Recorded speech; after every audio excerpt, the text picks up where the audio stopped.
Good morning दोस्त, यानी हमारे प्रिय छात्र। आज हम लोग इंजीनियरिंग ड्राइंग पार्ट 2 यानी लेसन 2 के बारे में जानकारी प्राप्त करेंगे। जो लेसन 2 है वो हम लोगों का है इंजीनियरिंग लाइन मुख्य रूढ़ी एवं चिन्ह, engineering lines observation and symbol.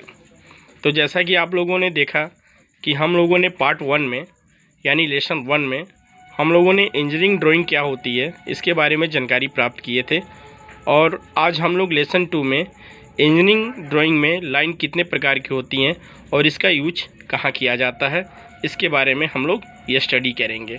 ठीक है, ये देखिए, ये आप लोगों का है इंट्रोडक्शन यानी परिचय।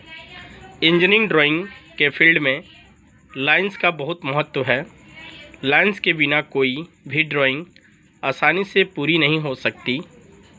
ड्राइंग एक ऐसी भाषा है जो लाइन के द्वारा दिखाई जाती है, इसीलिए किसी भी पार्ट्स की ड्राइंग बनाने से पहले हमें लाइंस के बारे में पूरी ज्ञान होनी चाहिए। ठीक, अब देखिए, अब लाइंस कितने प्रकार की होती हैं। अब चलिए हम लोग देखते हैं टाइप्स ऑफ लाइन, यानी लाइन कितने प्रकार की होती हैं। इंजीनियरिंग ड्राइंग में मुख्यतः निम्नलिखित 8 प्रकार की लाइनें प्रयोग की जाती हैं। तो ये देखिए, पहला है आपका ऑब्जेक्ट लाइन, बी है आपका कंस्ट्रक्शन लाइन, सी है आपका शॉर्ट ब्रेक लाइन, डी है आपका हिडन लाइन, ई है आपका सेंटर लाइन, एफ है आपका कटिंग प्लेन लाइन, देखिए कटिंग प्लेन लाइन, जी है आपका लॉन्ग ब्रेक लाइन, एच है आपका डायमेंशन लाइन। तो ये आपके टाइप्स ऑफ लाइन हो गए, जो कितने प्रकार की हैं, आपकी 8 प्रकार की हो गई हैं। Object line, construction line, short break line, hidden line, centre line, cutting plane line और लॉन्ग ब्रेक लाइन और डायमेंशन लाइन। अब चलिए हम लोग देखते हैं कि ये 8 लाइन कहाँ कहाँ प्रयोग की जाती है और कैसे प्रयोग किया जाता है। ठीक है, तो ये देखिए आप लोग का ए है आपका ऑब्जेक्ट लाइन, यानी ऑब्जेक्ट लाइन। देखिए, ड्राइंग बनाते समय इस लाइन का प्रयोग ऑब्जेक्ट की बाहरी सीमा रेखा तथा बाहरी दिखाई देने वाले किनारों की बनाने में किया जाता है। इसे आउटलाइन के नाम से भी पुकारते हैं। इस रेखा की मोटाई प्रत्येक ग्रुप में अलग अलग हो जाती है। जब कभी भी ड्राइंग बनाएं तो ध्यान रखें कि यह लाइन अलग ही नज़र आनी चाहिए। ठीक, इसी लाइन से ड्राइंग बनाने में उभार आता है। बी है आपका कंस्ट्रक्शन लाइन। यह लाइन भी अपने ग्रुप में मोटाई में विभिन्न साइजों में खींची जाती है। इसका प्रयोग रचना करते समय किया जाता है। ठीक है, अब देखिए, अब आप लोगों का है ये सी शॉर्ट ब्रेक लाइन। जब किसी पुर्जे का ब्रेक दिखाना हो तो इस रेखा का प्रयोग किया जाता है। डी है आपका हिडन लाइन। इस लाइन का प्रयोग किसी छिपे भाग को दिखाने में किया जाता है। 3 मिमी का गैप छोड़ते हुए यह रेखा बनाई जाती है।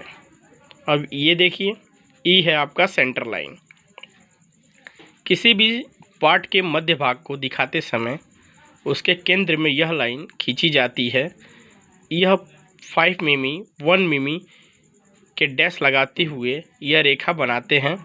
इसमें बड़ी तथा छोटी रेखा के बीच का गैप बराबर रहता है। ठीक है, तो इस तरीके ने आप लोगों ने देखा क्या, short break line, hidden line और सेंटर लाइन। ठीक है, अब नेक्स्ट हम लोग चलते हैं। अब ये एफ क्या है आपका कटिंग प्लेन लाइन।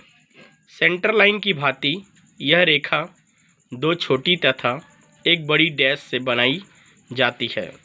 जब कभी किसी भाग को सेक्शनिंग करनी हो वहाँ यह लाइन प्रयोग की जाती है। इस लाइन की मोटाई सेंटर लाइन से अधिक होती है तथा दोनों किनारों पर तीर बनाकर सेक्शनिंग भाग को हटाने का संकेत देते हैं। ठीक है, अब हम लोग देखते हैं जी क्या है आपका लॉन्ग ब्रेक लाइन। किसी लंबे भाग को कम स्थान में दिखाने के लिए इस लाइन का प्रयोग किया जाता है।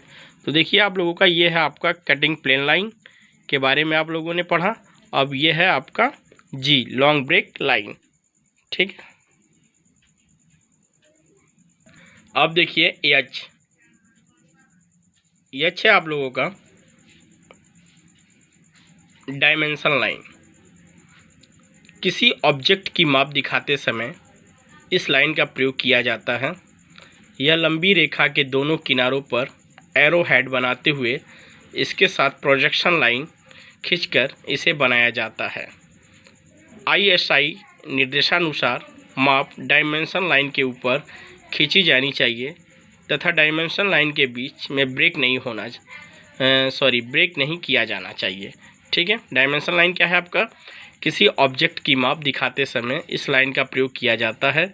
यह लंबी रेखा के दोनों किनारों पर एरो हेड बनाते हुए उसके साथ प्रोजेक्शन लाइन खींचकर इसे बनाया जाता है। ISI निर्देशानुसार माप डायमेंशन लाइन के ऊपर लिखी जानी चाहिए तथा डायमेंशन लाइन के बीच में ब्रेक नहीं किया जाना चाहिए। ठीक है। तो ये आपका ही एंड हो गया लाइन। जो आपके लाइन थे एस तक, वो कैसे यूज किया जाता है इसको आप लोग अच्छे पूर्वक लिखकर नोट्स में रिवीजन कीजिएगा। ठीक है। अब देखिए ये आपके लाइनों के नाम और लाइनों की बनावट। तो ए है आपका ऑब्जेक्ट लाइन। ऑब्जेक्ट लाइन आपकी थोड़ी मोटी होती है, तो ये देखिए मैंने आपको इधर मोटी का लाइन खींचकर बताया है। बी है आपका कंस्ट्रक्शन लाइन। कंस्ट्रक्शन लाइन आपकी पतली होती है। और सी है आपका short break line. Short break line आपकी मोटी होती है। तो ये जो चीज़ है आपके सीधा है, मैंने इसको कट किया, ये गलत है। जिस पे मैंने राइट का निशान लगाया ये आपके सही है। शॉर्ट ब्रेक लाइन इस तरीके से होती है। ठीक है। डी है आपका हिडन लाइन। हिडन लाइन कैसी होती है? पतली। तो ये देखिए फिर से यहाँ गलत हो गया, तो मैंने यहाँ गलत काट दिया है। और आपकी हिडन लाइन ऐसे स्पेस देते हुए होती है, जो मैंने राइट का चिन्ह लगाया ये आपका सही है। ठीक है। Centre line. सेंटर लाइन बिल्कुल पतली होती है। ये सेंटर लाइन बिल्कुल ऐसे होती है, गैप बनाती हुई 3 mm के ये आपके स्पेस में होती है। ठीक है। एफ क्या है आपका? Cutting plane line. यानी कटिंग प्लेन लाइन आपकी मोटी होती है, जैसा कि आपको दिख रहा है। मैंने रेड और ब्लैक पेन से इसको डॉट किया है, वो हुआ है। और ये आपका जी है लॉन्ग ब्रेक लाइन। ठीक है। तो लॉन्ग ब्रेक लाइन आपकी पतली होती है, जैसा कि मैंने आपको डायग्राम में बनाकर दिखाया है। और ये अच्छा आपका डायमेंशन लाइन। तो डायमेंशन लाइन आपकी है जो इस तरीके से होती है। तो दोस्तों आज हम लोगों का लेसन 2 लाइन्स के बारे में हम लोगों ने पढ़ा। और आप लोग इसको सही तरीके से और इसको स्टडी करिएगा, ताकि आप लोगों का लेसन 2 चैप्टर अच्छी तरीके से कंप्लीट हो जाए और आप लोग लाइन के बारे में जानकारी पूर्ण रूप से प्राप्त कर लें। ठीक है। धन्यवाद।